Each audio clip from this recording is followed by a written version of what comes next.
তো জিওগ্রাফার্স, এখন আমরা ভূ অভ্যন্তর সম্পর্কে জানবো। তোমাদের ক্লাস 11 এ সেকেন্ড ইউনিটে ভূ অভ্যন্তর বা ইন্টিরিয়র অফ দ্য আর্থ থেকে সবচেয়ে বেশি কোশ্চেন আসবে।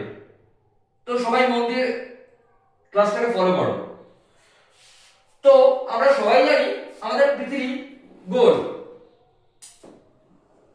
তো সেখান থেকে যদি আমরা এরকম একটা স্লাইস কেটে নিই, তো তার বিগার ভিজুয়াল অনেকটা এরকম দাঁড়াবে।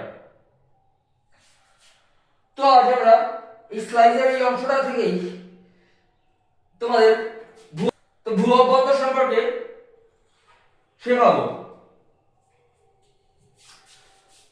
তো আমরা ভূ অভ্যন্তরকে মূলত তিন ভাগে ভাগ করতে পারি।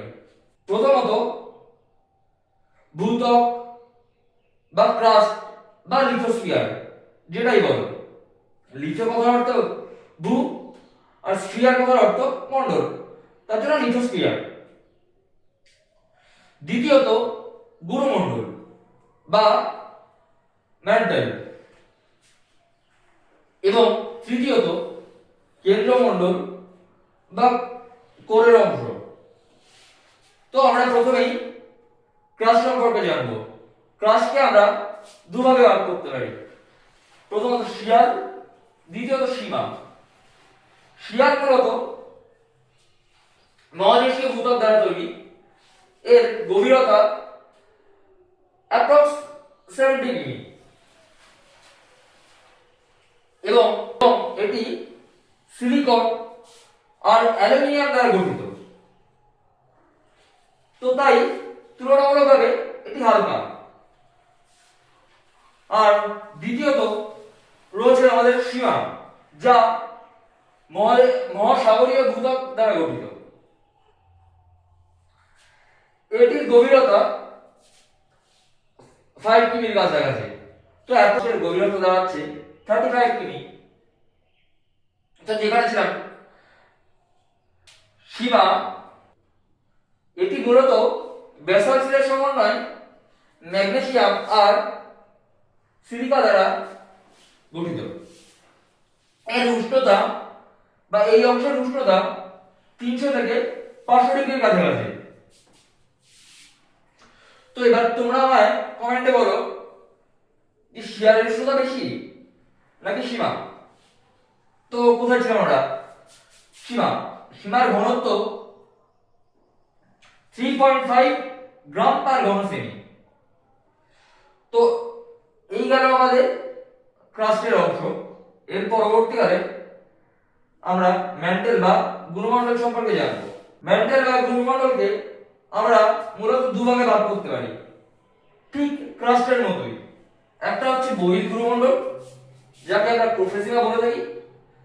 দ্বিতীয়ত অন্তর্গুরুমণ্ডল, যাকে আমরা নিফেসিমা বলে থাকি। তো এই বহির্গুরুমণ্ডলের গভীরতা 35 থেকে 700 কিলোমিটারের কাছাকাছি, যার উষ্ণতা 1300 থেকে 2000 ডিগ্রি সেলসিয়াস এবং এর ঘনত্ব 3.5 থেকে 4.5 গ্রাম পার ঘন সেমি। এটি মূলত ক্রোমিয়াম, ফেরাস, সিলিকা এবং ম্যাগনেসিয়াম দ্বারা গঠিত। তো এই গেল আমাদের বহির্গুরুমণ্ডল। তো বহির্গুরুমণ্ডলের পরে এবার আমরা অন্তর্গুরুমণ্ডল সম্পর্কে জানি। তো তার আগে এখানে একটা স্তর দেখতে পাচ্ছ, এই যে অ্যাস্ট্রোস্ফিয়ার নামে। তো এটা সম্বন্ধে আমি পরে আসছি। এই হচ্ছে তোমাদের অন্তর্গুরুমণ্ডল, যাকে আমরা নিফেসিমা নামেও অভিহিত করে থাকি। এবার কেন নিফেসিমা বলি সেটা তোমরা আমাকে কমেন্টে বলো। তো এই নিফেসিমার ঘনত্ব 4.5 থেকে 5.5 আর উষ্ণতা বহির্গুরুমণ্ডলের তুলনায় কিছুটা বেশি, কারণ আমরা ধীরে ধীরে যতই নিচের দিকে যেতে থাকবো আমাদের উষ্ণতা বাড়তে থাকবে। তো এর উষ্ণতা 2400 থেকে 3500 ডিগ্রি সেলসিয়াস। এছাড়া এর গভীরতা 700 কিমি থেকে 2900 মিলি অবধি।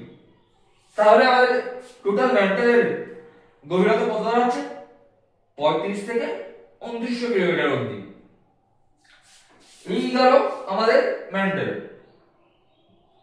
এবার আমরা লাস্ট লেয়ার কোর বা কেন্দ্রমণ্ডল সম্পর্কে জানবো। এটাকেও আমরা দুভাগে ভাগ করতে পারি। একটা হচ্ছে বহির্কেন্দ্রমণ্ডল আর একটা অন্তর্কেন্দ্রমণ্ডল। এই বহির্কেন্দ্রমণ্ডলের উষ্ণতা 3000 থেকে 5000 ডিগ্রি সেলসিয়াস আর ঘনত্ব 10 থেকে 12 গ্রাম পার ঘন সেমি। বহির্মণ্ডলটি রিচার্ড ডিকসন ওল্ডার নামক বিজ্ঞানী আবিষ্কার করেন। এর উষ্ণতা 3000 থেকে 5000 ডিগ্রি সেলসিয়াস। এই পরিমাণ উষ্ণতায় যে কোনো বস্তুই গলে যাবে। তো তাই এই অঞ্চলটি অর্ধতরল অবস্থায় বিরাজমান। অন্তর্কেন্দ্রমণ্ডলটি যেহেতু পৃথিবীর ভূঅভ্যন্তরের একদম শেষের স্তর, তাই এটি অত্যধিক চাপের কারণে কঠিন অবস্থায় রয়েছে। এই স্তরটি লিহম্যান নামক বিজ্ঞানী আবিষ্কার করেন। তো এই স্তরটি মূলত কঠিন অবস্থায় বিরাজমান। এই স্তরের উষ্ণতা 5 থেকে 5500 ডিগ্রি সেলসিয়াস আর ঘনত্ব 13 থেকে 14.5 বা 14.5 গ্রাম পার ঘন সেমি। এখানে তোমরা বেশ কিছু নাম দেখতে পাচ্ছ: কনরাড, মোহরভিসিক, গুটেনবার্গ প্রভৃতি। এগুলোকে বিযুক্ত রেখা বলা হয়। কালো স্তরকে যে সূক্ষ্ম কাল্পনিক রেখা দ্বারা বিভক্ত করা হয়, তো তাকেই আমরা বিযুক্ত রেখা বলে থাকি। তো আমরা এখানে দেখতে পাচ্ছি শিয়াল, শিয়াল ও সীমার মাঝে রয়েছে কনরাড বিযুক্ত রেখা। অপরদিকে ভূত্বক আর গুরুমণ্ডলের মাঝে রয়েছে মোহরভিসিক বিযুক্ত রেখা। তারপরেই চলে আসি প্রোফেসিমা এবং নিফেসিমা কে বিভক্ত করেছে রেপিক্তি নামক বিযুক্ত রেখা। তোমাদের এখানে এই বিযুক্ত রেখাগুলো মুখস্থ করতে সবচেয়ে বেশি সমস্যা হবে, তাই আমি তোমাদের বোঝার সুবিধার্থে এটাকে এইভাবে ভাগ করেছি: কনরাডের সি, মোহরভিসিকের এম, রেপিক্টির আর, গুটেনবার্গের জি, লিহম্যানের এল। এর প্রথম অংশকে যুক্ত করে সি এম আর জি এল। আমার সাথে আরেকবার বলো, সি এম আর জি এল। জাস্ট এই ওয়ার্ডটাকে মাথায় ঢুকিয়ে নিলেই তোমাদের এই বিযুক্ত রেখাগুলো বুঝতে সুবিধা হবে। তো সি ফর কনরাড, কনরাড কিসের মধ্যে রয়েছে? শিয়াল ও সীমাকে বিভক্ত করেছে। এম, এম ফর মোহরভিসিক, মোহরভিসিক কাকে বিভক্ত করেছে? Crust R গুরুমণ্ডলকে। আর ফর রেপিক্তি, রেপিক্তি কাকে ডিভাইড করেছে? বহির্গুরুমণ্ডল এবং অন্তর্গুরুমণ্ডলকে, তাই তো। আর জি ফর গুটেনবার্গ, গুটেনবার্গ গুরুমণ্ডল এবং কেন্দ্রমণ্ডলকে ডিভাইড করেছে। অপরদিকে এল, এল ফর লিহম্যান, যে কেন্দ্রমণ্ডলকে আবিষ্কার করেছিল তার নাম অনুযায়ী লিহম্যান বিযুক্ত রেখা। তো এটি বহির্কেন্দ্রমণ্ডল আর অন্তর্কেন্দ্রমণ্ডলকে পরস্পর থেকে আলাদা করেছে। এই গেল তোমাদের বিযুক্ত রেখা। তো এইবার আমরা সবার শেষে চলে আসি এই যে অ্যাস্ট্রোস্ফিয়ার। অ্যাস্ট্রোস্ফিয়ারকে জোসেফ বেরেলি নামক বিজ্ঞানী 1914 সালে প্রথম আবিষ্কার করেন। এই স্তরটি বহির্গুরুমণ্ডলের উপরের অংশ এবং ক্রাস্টের নিম্ন অংশের মাঝে রয়েছে। এটি মূলত পেরিডোটাইট শিলা দ্বারা গঠিত। অত্যধিক চাপ ও তাপের কারণে এটি সান্দ্র বা অর্ধতরল অবস্থায় রয়েছে। এর ওপরই আমাদের শিয়াল ও সীমা বা ভূত্বক ভাসছে, অনেকটা ফ্লোটিং নৌকার মতো।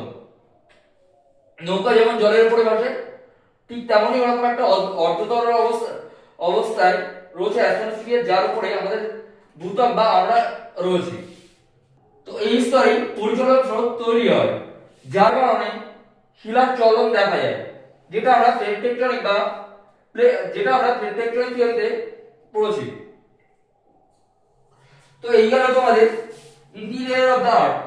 তোমরা এখনও টেলিগ্রাম চ্যানেলে জয়েন করোনি? যাও জলদি জয়েন করো আর সেশনটাকে শেয়ার করো।